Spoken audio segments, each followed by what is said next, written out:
They call you the Darce Daddy. Yeah. That's the only way I know you, man. I'm sorry. But your name's Jake, and a friend of mine. There's a guy that I used to train with back when he lived in Illinois. Now he's in Florida. His um, God, I'm having a brain fart. But Luke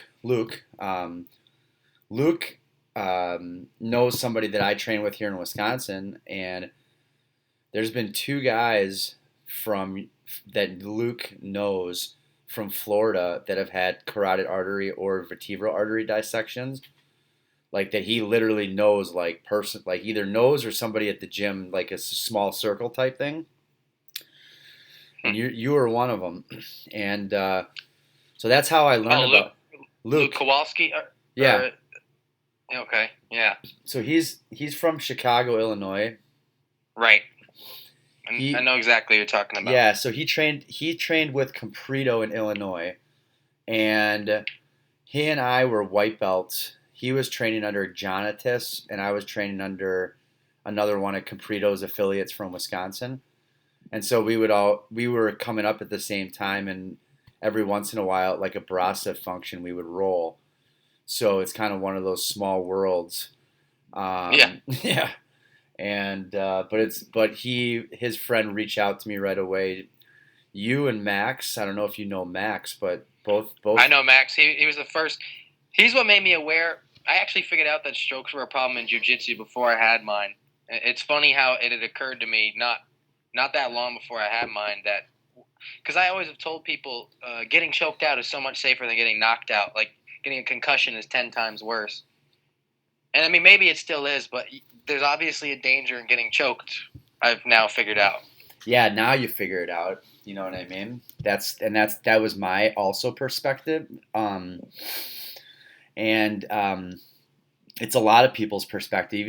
Even like, let's talk. Joe Rogan's one of the big voices of our community, and the way that a lot of the people he's had conversations with, they're very into concussion protocol, but they talk about strangles like it ain't no thing. You know what I mean? And so Yeah, no, it's what everybody's missing is they're thinking, the public's thinking stroke, but what it is that causes the stroke is the dissection, and that's the commonality. What is very intriguing, and the reason I wanted to talk to you, is because the one question I asked you after I heard about you, I reached out right away just to, hey yo, let me know if you need any help. It happened to me too. That's kind of why I reached out to you, just to let you know, hey, everything will be all right, kind of thing, because it's a very lonely state when you're in there. I know oh yeah. firsthand. Um, but then I asked you, I'm like, yo, did you have any signs that you kind of look back on?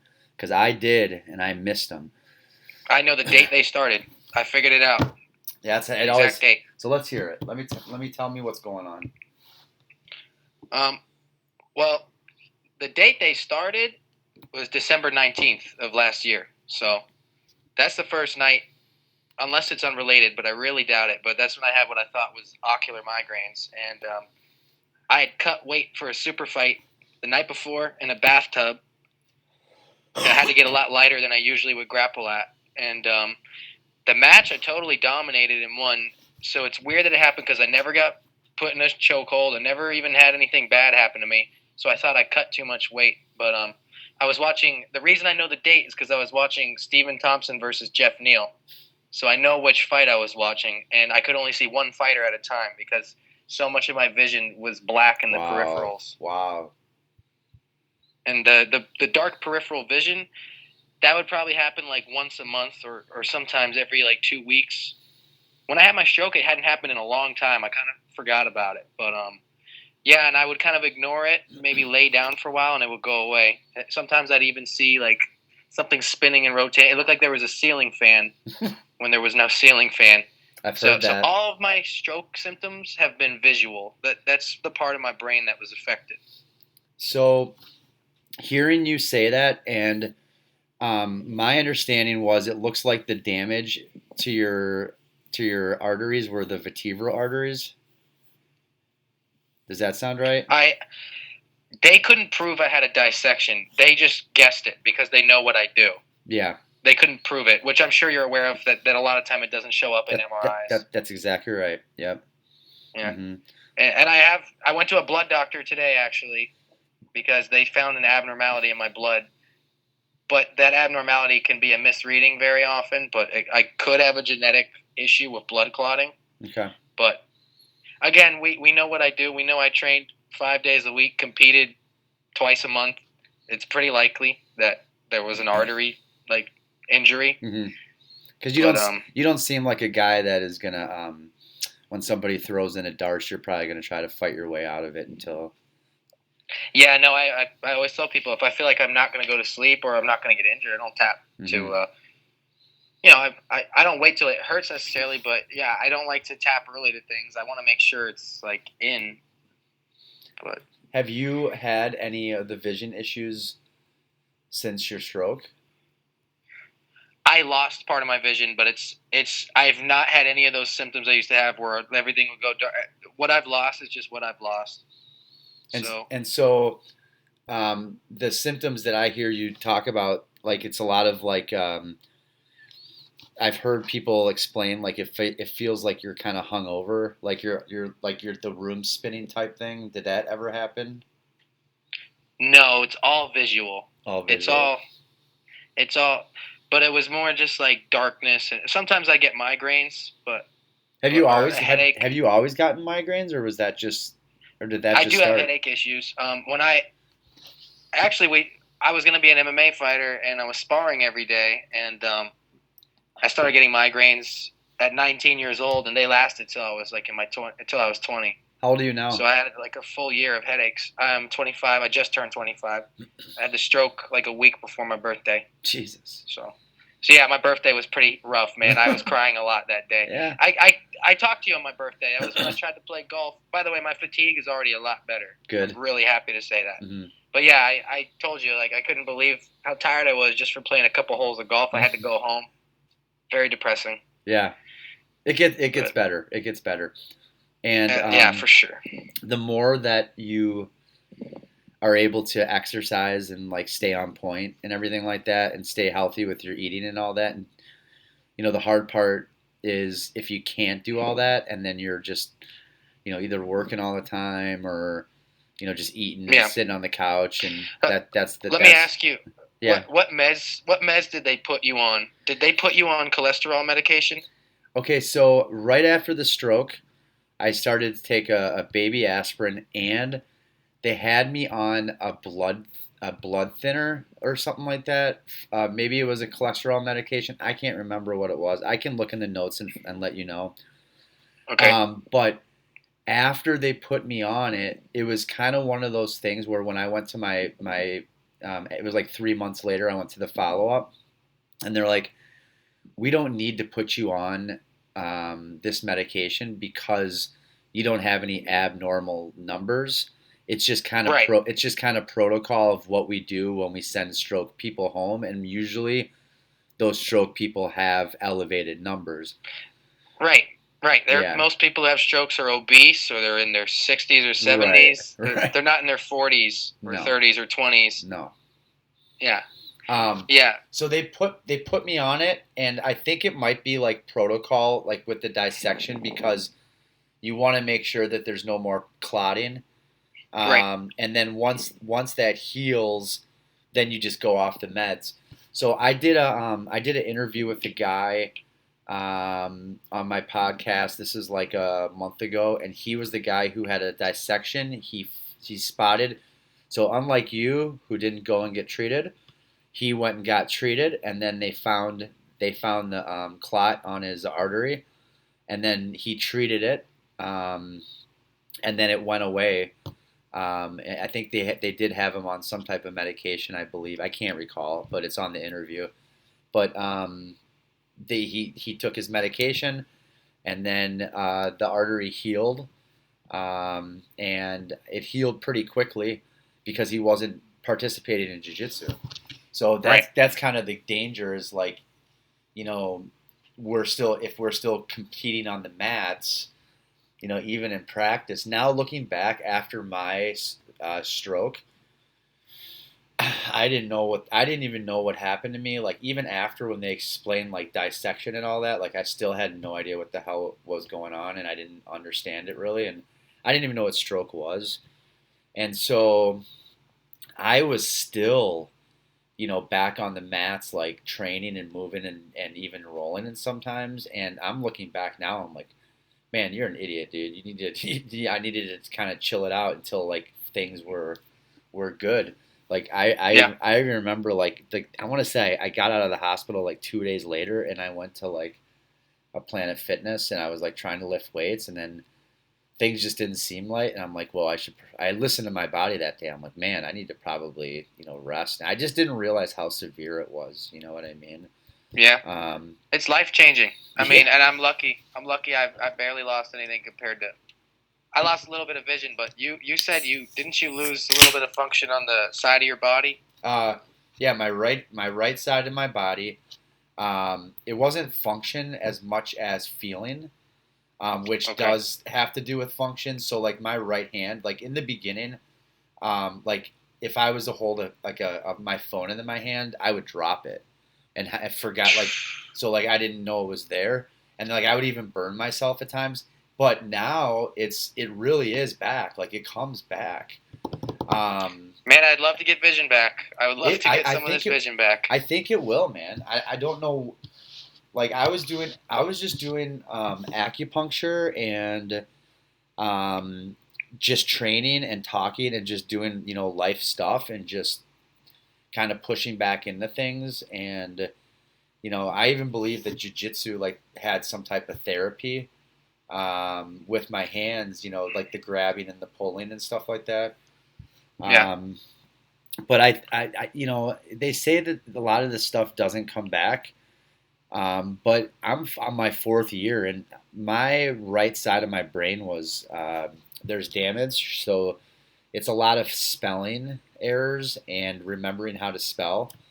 So Wow. yeah, so there was some brain damage, but it is getting better. Unlike a lot of people say it doesn't. So I would kind of like look at alternative therapies, online, see what else is out there, Absolutely. see there might be some medicinal things out there that I might have to see a specialist too. okay. Well, what we figured out, and it's funny because I kind of knew this. First of all, I told you about the symptoms I had been having. I also got poked in the eye, horribly bad, in like March. And I don't know if this is related, but when I turn my head really quick, I get flashes. And I went to an eye doctor, and the eye doctor said I was fine. So that kind of eliminated a lot of my concerns, Yeah. which was a mistake. Yeah. And Huh. and what I kind of came to realize was that this wasn't like an eye problem; it was like a brain problem. And I was right because now I went to an ophthalmologist after the stroke. My eyes are fine. They found out how much vision I lost, but it's my brain. It's the portion of my brain that uses vision. It's not my eyes. Okay. So I have to see a neuro-ophthalmologist, but maybe they can give me some kind of exercises. I don't know, but That's interesting. Yeah. yeah. No, you think you're trying to solve the problem, you go to an eye doctor, but it turns out it's a brain issue, not an eye issue. But you wouldn't know. You know what I mean? You wouldn't know. You really wouldn't Yeah. know. I mean, and that's why I do these podcasts. Jake is like, I don't know if anybody's gonna listen to it or not. You know what I mean? I mean, some people do. Unfortunately, most of the people that listen to the podcast are guys like you who've already had your stroke. So, you know what I mean? And people don't want to hear it when they're healthy. They do not want to hear it. No. And, Well, and I happened to get the vaccine in like April or March, so everybody's telling me it was that or, bro, it's like, and I get it. I don't know what you're gonna help by telling me that, but it's like, I got the vaccine months ago. If I looked up and people have had strokes from them, but they were like a week after or a couple days after, and I've been having the symptoms since December 19th. Yeah. When they described it to me, it's no coincidence. Are you more of a gi or no gi player? Probably no gi, huh? No gi for sure. Yeah. For sure. That's why they call you the Darce Daddy or Darce Anaconda guy. Have you ever studied? Darce and Anaconda. Have you studied the Mars? Have you ever heard the Mars? No. It's kind of like it's a Darce but from your back. Huh? Like in full guard? No, it would be from like on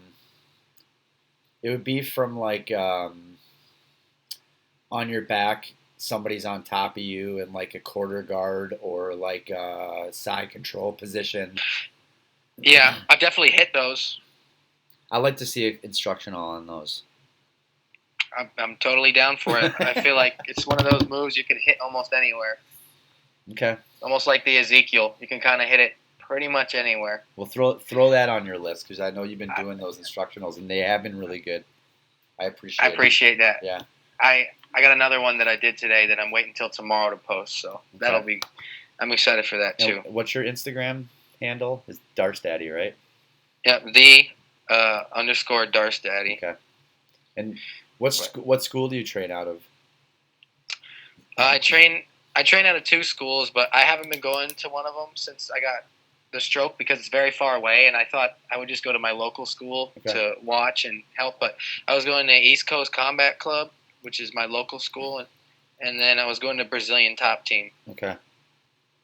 And I had been at a different school for a long time, but I had like a falling out with the owner, who I'm really cool with now. We've talked again and we've made our peace, but I moved on, and then I found those 2 gyms, and I was enjoying it.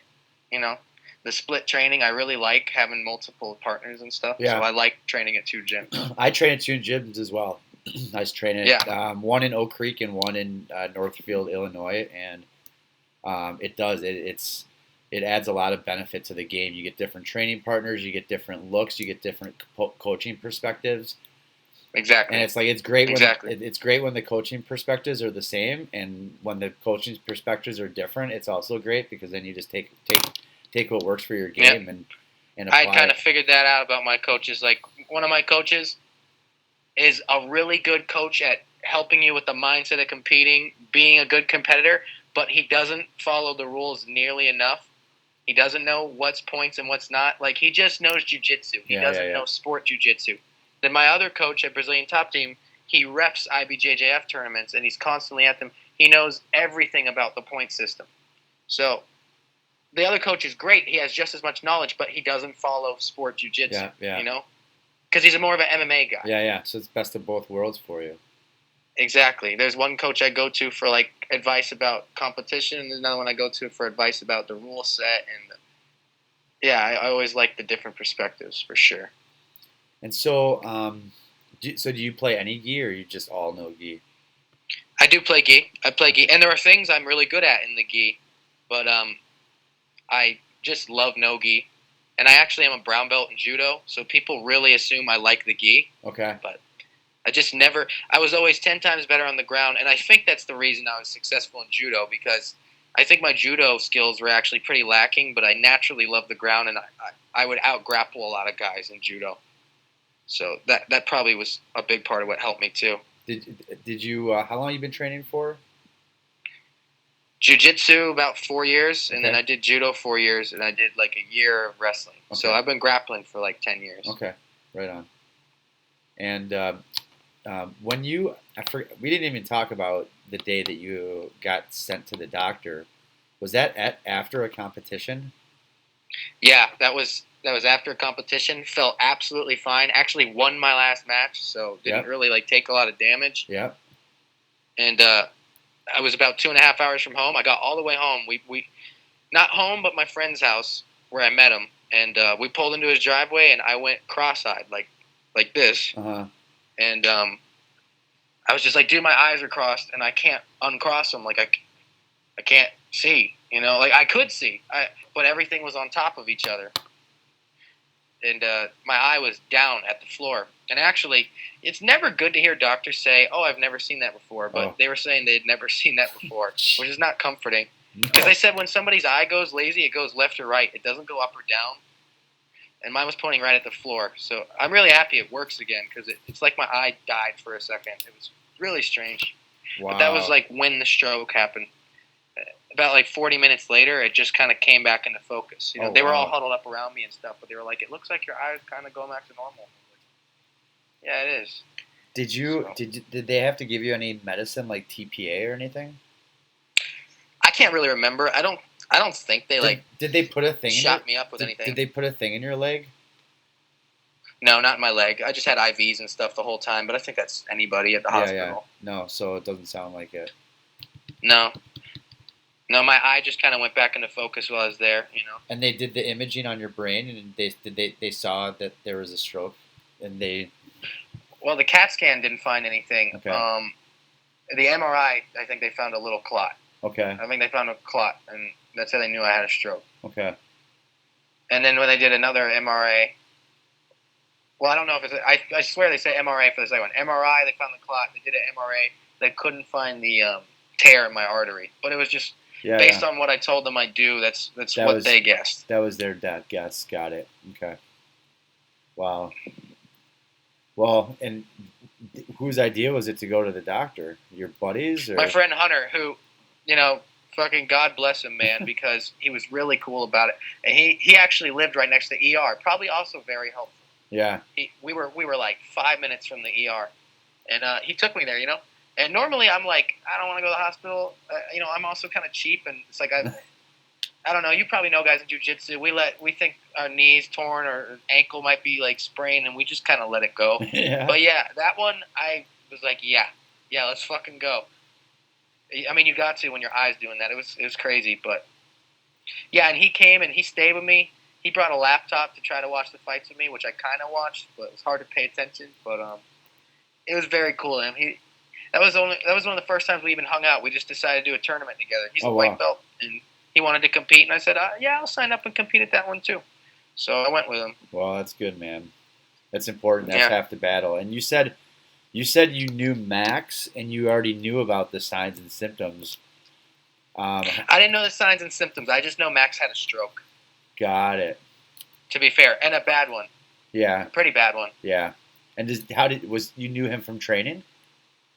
Yeah, I had seen him a few times. I didn't train with him a ton, but he trained at the gym, and I definitely remembered him. I also remember that he's much older than a lot of guys who train. You know, I think he's in his 60s. He's 60s, but he's in really good shape. Really good shape. Yeah, very flexible. Yeah, you know, very in shape. He was at top. He's at top team. Yeah, Brazilian top team. Yeah, I'm sure that crew of a bunch of animals. Yeah, I mean, imagine that 2 of their guys had a freaking stroke. I mean, and within a year. Bro, there's scary shit. There's a school out in California, and I think they've counted 3 or 4 within 2 years. I'm glad you're doing this because there needs to be, and I want to help if I can. You know, there needs to be awareness about this shit. Yeah. People think it's nothing, and that's another reason it annoys me when people bring up the vaccine. It's like you're undermining the fact that there's a real fucking danger here that all of you could be facing, and you're probably fine, but just like you should know. You should know. Just know for your partner's standpoint, if not for yourself. If it's, you know what I mean? Because though if you're the guy doing the strangling on these guys, you know, chances are you could be doing damage to them, and it should. I've strangled a lot of people. Yeah, exactly. So it's our due diligence to know and speak of the signs. And you know, man, to be honest with you, thank you. I appreciate you saying, you know, thank you for doing this because. Dude, this is depressing as shit. Like having just conversations about strokes all the time, and then, you know, having that's what I talk about. You know what I mean? But at the same time, it's also fulfilling to me as well because, like, to hear people say thank you and to hear people say, yeah, now I understand. Yeah, this makes sense, and yeah, I see why you're doing this. Because at first it was like, oh, this guy's just trying to scare people. No, it's not. Because I still train. I train every single day. And I don't want to stop the sport, but I don't want there's guys that are dying, and there's guys that are in wheelchairs right now that can't walk, can't talk. And think about guys like you and I who this is what we love, and like you and I were the same. I know you felt the same as me. You're in the hospital bed. They're telling you you're not going to do jiu-jitsu. You think the world just has come to the end, and you're trying to come to terms with how am I going to live my life because I don't know what to do. This is like my exactly. And so now you and I are lucky because we're back, right? Maybe not to where we really want to be, but we're back, and that's good enough. Because I look at some of these other guys, they're still in the wheelchairs and still walking around on canes, and I'm thinking, how do you fucking think they feel? You know what I mean? Yeah, I need to appreciate. I thought of that a lot, man. It's like I got to appreciate. I lost a little bit of vision. I'm already working out again. Like I'm not rolling, or I'm not really even drilling, but like I'm working out again.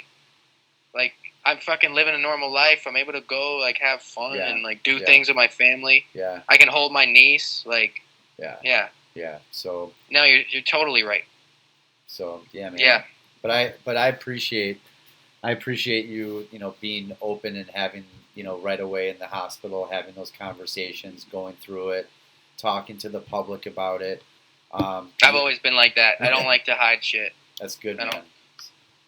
Yeah, I'm very open about my feelings. I know people who are like kind of the opposite, especially athletes. Yeah. But I like to let Right. people know exactly how I'm feeling. You Yeah. know, Well, it's part of important. that journey. Well, I'll definitely keep you abreast of how you can help out. There's a list of people, and we're all going to get together and put our heads together and probably have a big party one of these days. A lot of cool survivors. You're in the Facebook group, so if you ever chime in or have questions, like those people love to talk, and there's some crazy motherfuckers in there that you can get to know, dude. There's some crazy motherfuckers, and Yeah. guys and girls, and it's the people that this is happening to. It's these aren't like you're just recreationalists that just threw on the gi and went into class. I was about to ask you that actually. It's like, are a lot of these people avid training competitors? It black seems belt, like most of them. I even say, I'm like, when we do our studies, I said there's a correlation. If you look at a lot of these, a lot of the interviews that I do, it's the same old getting ready for Pan Ams. I was getting ready for the big tournament. I was getting ready, and I'm like, me yep, too. that that tells me that it's hard training. It's probably lack of recovery and probably overtraining. And I do believe that there's probably a correlation with the risk of dissection and your immunity and just your wellness probably overall. There's got to be, I would think, when you're worn down and tired, like you're probably more susceptible. The human body. The good news is on these dissections, though, from what it sounds like, they repair themselves quickly. But you have to know when you have the signs, and then you got to be able to chill out and not get up back. I want to be able to know I can come back. That's all I want to know. Yeah, you're coming back. You're coming back. There's no doubt. Like, yeah, it's like, and I would take. I'm 20. I just turned 25. And it's like I keep telling people, it's like I totally believe I could take a year off, come back at 26, and accomplish all the goals that I have for myself. I just have to know I can do it. I just have to know I won't go blind. Yeah, and well, gladly. You won't know that. That's not for sure. And that's the risk that you take. Like I got a stint to my carotid artery. I was going side control. I was on top, and some dude. You know how they put the elbow, forearm to the neck, to frame against, side control. I was kind of coming like on a fast pass, and like the dude got his hand up right away, and like almost his elbow was like I could just feel his elbow going into my carotid artery, like piercing it, and I felt to myself, I'm like, oh shit. I'm like, if that would have been harder, or if, like it could have pierced the stint in my neck, who knows? So it's like I don't know, and but we are gonna do what we're gonna do, and we just have to have the awareness. It's like even when I go to like yoga or something, like wherever I go, like I tell people, I'm like, listen, I got a stint in my neck, I had a dissection, it caused a stroke. If I go down, I'm like, just get me to Freighter Hospital. And tell them I have a stint, and that's all you need to know. So it's like it's you're probably better off having a stroke, like training with your people and like having like signs like around people versus like being alone. So that's kind of something to kind of be aware of too. Like you don't want to be left alone too much. But I guess my point is that we're gonna do what we're gonna do. You know what I mean? And you got to do what makes you happy, and you can't live a life of regret and fear. And although it's a big gamble, you know how it feels to do this. It makes you happy. It's probably worth the gamble. The health benefits mentally and physically probably outweigh the risk potentially. Some people might disagree with us, uh, or me, but again, it's just having that awareness and just like you said, like knowing, like now you played around Yeah, with the signs, you know what they are. You're not gonna fuck around anymore, and if the shit I was hit, thinking that. yeah, that's it. That's the only way you It's like can. if I start noticing certain things, I can at least know to get off the mat, Yeah, take a fucking aspirin, whatever else. and get I to the definitely have doctor. questions about that. I'm like, man, if I had gotten on aspirin, well, like you said, that guy found his.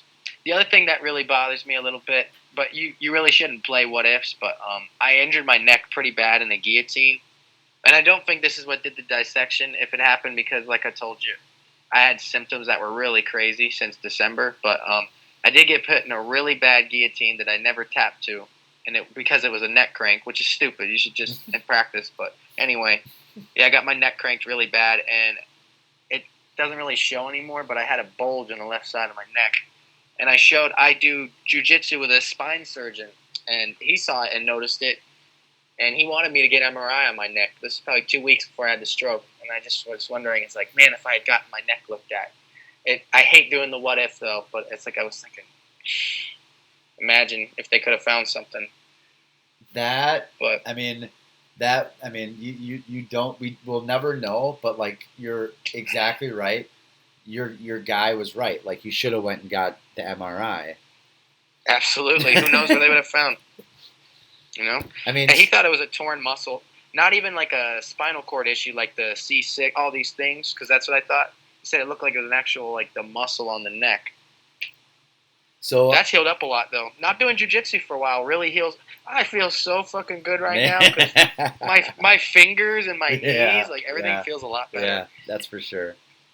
Yeah, but it was worth it to me. Obviously, you understand more Yeah, than I do. I yeah. mean, you've been training longer than me, so It's a journey, man. Just keep rolling. You're a samurai, brother. I came in and I helped out tonight, and it definitely feels good. It gives me a sense of purpose to still go to Yeah, practice. yeah, Coach even told me to wear a gi tonight. I've been just watching from the side, and he said, "Put on a gi and just yeah. like walk around and help me out." So That's that was that, really nice of him. I'm really that's glad he had me do that. that's important, dude. Just keep going around. Keep doing your Yeah, videos. The videos and your instructionals are going to help your game. Like when you get back on the mat, your mind is going to be sharp. You know what I mean? I keep telling people that. I'm like, I'm telling you, if I can come back, I will be better than before. I, Yeah, you're coming I, back. You don't have to say can anymore. You just can say when I come back, my yeah, game's man. good. This the way I'm recovering now. I think you're right. I know I'm right. So It's gonna be and this will be a year or 6 months where I can appreciate life outside of jujitsu. I think I was really cold to a lot of my family and my friends, and I never had relationships with women. I already have a relationship with a woman, and I literally haven't had it like any relationship with a woman. However long I've been doing jujitsu, like 4 or 5 years. Like I've been alone a long time. jiu-jitsu is a selfish sport, It is. It is. That's exactly what it was, and and it's all. I totally agree with that. Using the recovery as a tool to reconnect with the outside world. You know what Yeah. I mean? Like going to events and functions that Yeah, aren't exactly. jujitsu. Like, oh, I guess I can go to dinner with my family now. Yeah. Like, 'cause I was missing a lot of family functions because I'd wanted to go train. It's like, sorry, like you said, Pan Am stuff like that. It's like, Yeah. gotta get ready, you know. Yeah, But man. yeah, and there is more important things to life than jujitsu, and it's exactly like you said. Also, though, my whole world like crashed down. I never cried so much in my life, Yeah. which I guess is also a symptom of stroke because you had some kind of brain damage, and I mean your emotions, even without reason, are really crazy. Oh, absolutely. You know, Absolutely. I do. Yeah. it's amazing how I feel now. I'll be honest with you, I really wanted to die. Yeah. Really wanted to die for the first week or two, and I'm so different now. I'm me again, basically. Yeah. I'm the guy before that happened. Yeah. It's You know. people don't know unless it happens to them, and hopefully it never happens to them. But I will not. surviving is it's a battle in itself. And the hard part about it is that it's not like you're in like a body cast and you're like people are wheeling you around and they're like, oh man, he's damaged. It's the brain that's damaged. So you look good and you look fine, but nobody sees Yep. what's going on in the brain. They don't see the stress. They don't see the depression. They don't see the anxiety. They don't see the fear and the PTSD that goes with that. You know what I mean? And that's Yeah, I can't imagine when I do come back. I mean, how did you feel when somebody put their hand in your neck or grabbed a lapel? I mean, it must still be. It's still, yeah, it definitely is. I mean, any type of like feeling or like anything that's weird. I obviously tap quicker. I've gotten way better with my defense, and I, you have to do things differently with a sense of urgency when it comes to the neck. Whereas like before, where you might have been like, just play jujitsu and just let people kind of put me in bad positions. You just can't let that go with your neck anymore. Somebody grabs my neck, stand up. Stuff like that. Yeah. I just can't. And maybe that might make your game more elite in a crazy way. It definitely changes your game. It does make it better. And then also being more of a guard player and playing different guard games that are just your neck is not as susceptible. Like Right. spider guard for me has kind of been my go-to lately. I was thinking about that. I was also thinking maybe to become like one of those heel hook douchebags and just fucking only attack the legs now because it's hard to get to your neck when you're attacking legs. That's what I'm saying, bro. So there's evolution. Like if you look at it like that, Jake, yes, I 100%, dude, your game's gonna be better because you have to adapt. It's just like how did the half guy whoever like Gordo or whatever his name was who created half guard was doing it with a broken leg. He just couldn't play. He had a left leg was broken or something like that. Wow, So that's I didn't know that. Yeah, so that's how they invented half guard. And so everybody's kind of gotten their like little thing from their adaptation to something in their life. So yeah, man. You're definitely gonna figure out. Sounds like from your perspective, you've already got a good blueprint. So it's now just build off of it. You know what I mean? Yeah, yeah, and I want to. I'm gonna keep doing the instructionals. I want to help teach people and visualize stuff. Yeah, I can come back. I've done it before, man. I had a headache for an entire year, and I took time off, and I didn't come back to MMA though, but I came back to grappling, which I always liked. And what I was shocked about was how good I was when I came back. I was almost better, and I hadn't even really touched it in a year. So, I'm lucky to have a strong mind, and I think I could come back very, very strong. So good, man. But I'm looking forward to it. I'm looking forward to watching. I appreciate that. Yeah, man. Well, I'll let you get to bed. I know it's late over there. It's past, and I got to get up at 6 a.m. I'm driving. Yeah, I'm grinding this week. So, but dude, thank you for taking the time and talking to me, brother. Stay in touch, and thanks for doing the interview. Yeah, man, it was good. It was good. That was a lot easier than I thought it would be. So good, man. Appreciate it. Yeah, for sure. It's good to talk to somebody who's gone through it, and worse than me. To be fair, I mean, I've had a really minor one, but it still feels good to have someone else know what I went through. For sure, dude. Well, thanks, Jake. I'll talk to you soon. If you need anything, hit me up. I'll be in Florida soon. And we'll connect. Okay, cool. Yeah, right. Man. Thank you. All right, brother. Good talk.